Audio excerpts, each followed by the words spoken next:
अस्सलाम वालेकुम। आप देख रहे हैं PA न्यूज़ HD और मैं हूं आपके होस्ट सादिया बतूल।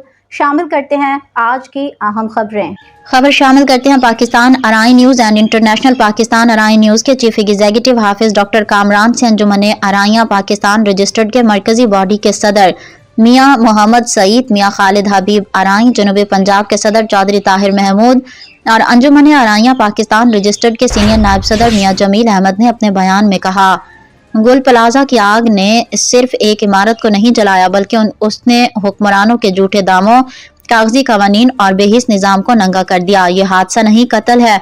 ऐसा कत्ल जिसमें मुजरिम वो इदारे हैं जो हर सानहे के बाद कमेटियां बनाकर सो जाते हैं और वो हुकूमत जो फाइलों में दबी जानों पर सियासत करती है।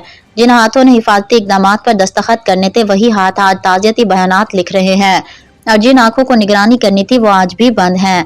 सवाल ये नहीं कि आग कैसे लगी, सवाल ये है कि फायर सेफ्टी कहाँ थी, इमरजेंसी रास्ते क्यों बंद थे, इजाजतनामे किसने दिए और किस कीमत पर। गुल प्लाजा के शोले दरअसल इक़्तिदार के ऐवानों तक पहुंचने चाहिए थे, क्योंकि वहां बैठे लोग अगर जागे होते तो मजदूर, मुलाजिम और गरीब यूं जिंदा जलने के लिए ना छोड़े जाते।